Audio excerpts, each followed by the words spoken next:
Hey, y'all, and welcome to another episode of the Millennial Management Podcast. I am your host, Brandy, the Millennial Manager, and today is Tuesday. If you are inside of Patreon, if you are not inside of Patreon, it is Wednesday. I hope y'all are having a fantabulous day, no matter when you are listening to this. And it is our email episode today. So we have quite a few emails that we want to get through. But first, please make sure that you are following the podcast, okay? Make sure that you have rated it, said how much you liked it, said how much you loved it. Share it with your family, your friends, your good coworkers, because we ain't dealing with them bad motherfuckers, okay? And make sure you're following on social media. Now, let's get started with our first email. This one says, "Hey, Brandy. First of all, I love your content. I found you on Instagram, discover your podcast, and have been binge listening ever since. Period, queen. Thank you very much." This one says, "I need some guidance. I am a stay-at-home entrepreneur mom, returning to the workforce after my husband lost his job. He's now in school pursuing his dream of being a barber, and since my business doesn't fully replace his income, we agreed that I would go back to work for financial stability and insurance. I loved my previous corporate job, but left due to poor management, overwhelming workload, mainly due to the manager not doing her job efficiently. Now, my former manager may be leaving, and I'm considering applying for her role. It's an excellent fit, and the salary is 2.5 times what I made before leaving the company. However, after my honest but professional exit review, HR reportedly told a coworker who is a very close friend that I left the company on bad terms, which is not true. Also, the company has had several layoffs over the past few months, but I don't anticipate this supervisor role being eliminated because of how important it is to the company. These two reasons have me second guessing. Given my skills and situation, should I apply for the position or just move on?" Okay. Red flag number one, layoffs. Okay, they have been laying people off over the last few months. No position is more valuable when that happens. All they do is give more work to the people who stayed. So do you think you're going to come in with this high salary and not receive the load of work that's coming behind that because they are laying off employees? Okay, so that's red flag number one. Red flag number two is that HR told somebody that you left on bad terms. I would not even.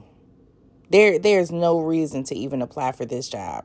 Because number one, it is going to flag the system. They may even bring you in for an interview just for pleasantries, but it also could be just to be messy. Okay? Just to be messy, to get your hopes up, because they're still there. This is not a good place to work, and I think that you should find employment elsewhere. And shout out to your husband for pursuing his dream and you supporting that. I definitely think that in the meantime, maybe he needs to find something part-time until you can lock down that job that gives you the income that you're looking for. This company is not it. Okay, sister? I want you to go somewhere else. There are other opportunities. You have a lot of experience behind you. In order for you to even think that you can apply for this supervisor role, I know that you must be very skilled. I would go somewhere else. I would not go somewhere where there are red flags hitting me in the face, like the HR comment, and then also the fact that they are laying off people. That means that the work is not done equally. And I'm not saying that happens at companies who are not laying off, but what I'm saying is that when they are laying off team members, they are worried about overhead. They are worried about costs. They're worried about shareholders' wallets. So no role is spared in that. You could be brought in and then fired within the probationary period. And so you just want to be careful, okay? I would apply somewhere else. I would set my sights on something else. I would try to take something part-time if you can find something that's really quick so that your financial situation does not shift too much. Even your husband, find something that is part-time while he is achieving this dream, okay? So I wish you both the best of luck, seriously. I know that is not easy. It's not an easy thing to go through right now, especially with a family, but everything is going to work out. I just don't think this company is a good idea. And on to our next email. This one is about workplace drama. Hi, Brandy. Hello. I am a teaching aide at a public school, and I've been dealing with a mean girl clique at work for 2 months. They are 19-year-old girls that were in high school less than a year ago, and they weren't even interviewed for the position. Our principal had to fill vacancies or lose state funding, so she hired the first people who walked up to the booth at a job fair. These girls instigate messy and pointless drama with me and other coworkers because they say it makes work more exciting and gives them something to look forward to. Don't worry, I've documented. I was just about to say, girl, what? They come to work and do absolutely nothing but gossip and cackle. We all share a classroom, so it's not easy to ignore them since they are getting louder than my headphones, and we have the same duty locations throughout the day.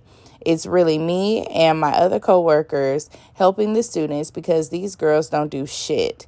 They find a corner to hide in and talk unless they see admin come by. They have loud, uncomfortable, racist, and sexual conversations in our room and in front of students because they don't care. They're constantly saying they don't give a fuck about anything because our principal can't fire them at all since she would lose funding, which is true. I found out that they recently met with the principal and fabricated lies about me, stating that I'm the problematic one. In my meeting with the principal, I had documentation ready, but she said that she wants to try to have a team building activities first and rushed me out because she had an event to go to. So many people have complained about these girls, yet leadership does nothing to help. I've obviously been applying to other schools and other districts as well, but I haven't had much luck. I'm not giving up on my job search. I know I need to hold out until May 3rd, 3 months from now, to get paid during the summer break. The whole situation is depressing because I love working with my students. The bullying has gotten worse. These girls purposely bumping me in the halls and laughing about it. Yep, you read that right. Can you please offer me advice on how to survive the next 3 months in an unprofessional, hostile work environment? Thank you in advance. Call the police. Call the police. They bump you in the hallway. Stop what you're doing. Pick up your phone and call the police. That is assault. You might say, oh, no, they're not. No, them motherfuckers are intentionally bumping into you. That is assault. That is assault. And also, you need to start recording their conversations. Record them. Record them. I don't know where you live, but it is inappropriate for employees or grown-ass adults to be having adult sexual conversations in front of children. That is not appropriate. Record them and send it to the fucking district. If your principal is a coward and doesn't want to lose funding and has not brought in another set of employees, like there are other motherfuckers who want a job. These aren't the only people who can work there. You need to call the police if they bump you in the hallway again. I would go straight up, like literally, if you bump into me, I'm going to call the police next time. That is a fact. Or you don't even have to warn them. Just do it. Call the police. Fuck your principal. Fuck all this shit that they're talking about. They are assaulting me at work. Call the police. Do you understand me? Let me tell y'all something. Anytime somebody is physically doing something to you that you do not like, okay? I'm not talking about playing. Y'all know what the fuck I'm talking about, okay? If they are doing something that you do not like, do not report that shit to your HR department. Document it and call the fucking police, okay? Let the police sort this shit out. I don't give a fuck call the police. Give them a criminal record, because people think that HR is like the worst thing that's going to happen to them. No, fucking with a bitch like me, you're going to end up in a cell or in court. No, you bump into me, I am calling the police. I don't give a fuck. I will call them immediately. Okay? No, do not ever let anybody physically assault you at work. Okay? That is assault. They're intentionally bumping into you in the hallway while you are walking through, going out of their way to bump you. That is assault. And you need to show these little bitches that you are not the one. Call the police immediately. Do you understand? Record their conversations, send it to your district. Don't even say nothing else to your principal. She is very turtle, and she is not going to do anything about this shit. Do you understand me? Call the fucking police. I swear. I am not joking. Please. And write us a update, because what the fuck? Baby, no. I am a tax-paying, law-abiding citizen. Call the motherfucking police. I will do it in a minute. I am not. What? Authorities. On to our next email. This one says, "Hi there. My boss is trying to push me out because I know some things that she did that can get her fired. She lied multiple times to put blame on myself and others. She is making up weird things to look like a laundry list when my list for her is longer.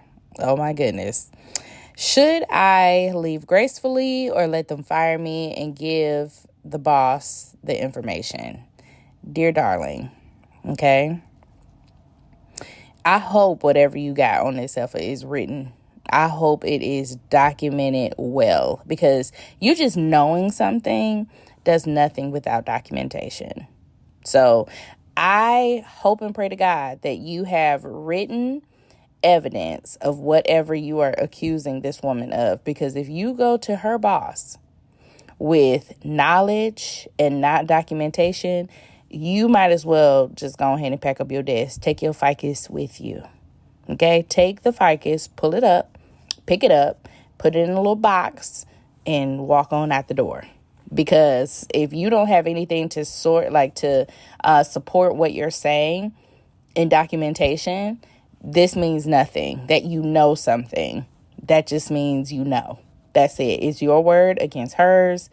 That's all you're really giving me. You haven't given me anything else. If you have concrete documentation that supports this, you have employees who are coworkers, your fellow coworkers, who are willing to support the claims that you have documentation of.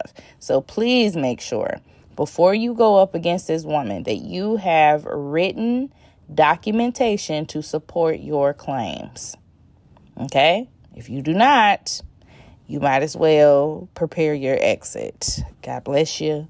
God keep you. And our next email, it says, "Dear Miss Brandy, please cuss this bitch out. The bitch is me." Let's see what you got going on, girl. I am a federal employee. God bless you. A social worker. Oh, God bless you even more. Who is actively interviewing for roles outside of the federal government. I have desired this before that ugly orange man was the nominee because I wanted more out of my social work career. I wanted to obtain my clinical license and wait 5 years so that I can be fully vested into my TSP. I revamped my resume while out on FMLA in the late fall due to surgery. During that time, I discovered and followed your page and love your content strategies. I also received my clinical license. So far, my interviews have been great, and I feel I have an offer coming real soon. I have not told anyone at work that I'm even looking during the recent unlawful firings within my department. I have a coworker who talks too much, and I don't trust them.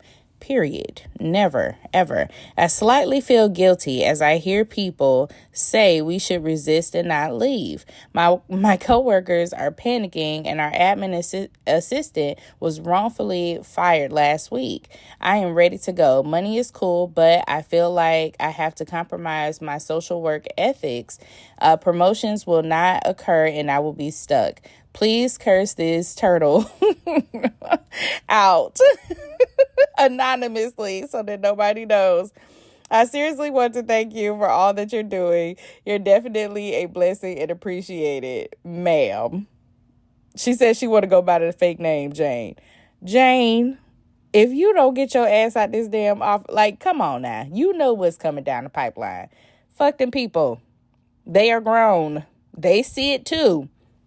The only thing that I recommend federal employees not do is to take that stupid ass buyout. Do not take that. Okay? At least if you are terminated, there is some type of severance. There is unemployment. Like, you have other options. But if you take that imaginary buyout, your ass is going to be screwed. So the only thing that I recommend is you just don't do that. But get the fuck out. Don't hold the line, baby. You are not a military personnel. You are not a service member. You are a civilian. And civilians are not loyal to the United States government, okay? Continue interviewing and do not tell your fucking coworkers a thing. Let them get your resignation when your boss gets your resignation. Do you understand me, turtle? Thank you very much. Okay, Miss Jane. Now, you secure what you need to secure for yourself. Do not feel guilty one way or another because you have to protect yourself in this situation. Okay? Thank you so much. Have a good ass day. And on to our next email. This one says, if I am out of work due to COVID, isn't my general manager supposed to keep that confidential? I come back to work. Not only does the staff know that I was out due to COVID, but some of the guests know. I work at a hotel at the front desk. Betty, it is actually in poor taste that your manager did that. It's not illegal, but it's definitely in poor taste. Also, you should not have told him anything. All you need, or them, because I don't know what this person is, but you should have just given them a letter that says, I have to be out. I'm able to come back to work at this day and time. That's it. You don't even have to disclose any of your medical information. When you have a doctor's note, the doctor tells you you can be out from this time to this time, and that's it. You do not have to disclose anything to them. Okay? So the first issue that I want to address is not even your general manager. It's you, turtle. Stop oversharing. You did not have to tell them because that's the only way that they know. You did not have to tell them why you were out. All you needed to do was say, I am not feeling well. I'm going to go to the doctor. Okay? That's it. Get a doctor's note and the doctor will say, please exclude Betty from work. She will be cleared to go back on this day. And that's it. That's all. You don't have to tell them nothing. So I actually don't, your general manager is doing what people do, talk.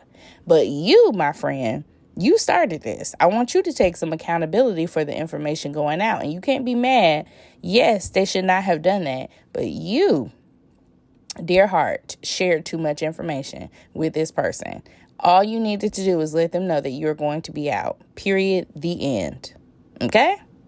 Remember that for next time. That is going to be all for today's episode. If you are inside of Patreon, I want to say thank you for sponsoring this podcast. For those of you who would like to join Patreon, you will be able to join via the link on the podcast episode. Thank you so much for engaging in the content, for sharing with your friends and family. And for those of you who emailed today, I just want to say I hope your situation works out. To those of you who are looking to email the podcast, you can send your email to management, all spelled out, pod, P-O-D, @gmail.com. Remember to like and to also rate the podcast and say how much you like it so that we can move up the charts, okay? Thank you so much for listening, and y'all have a wonderful, wonderful day, and I'll see y'all later. Bye.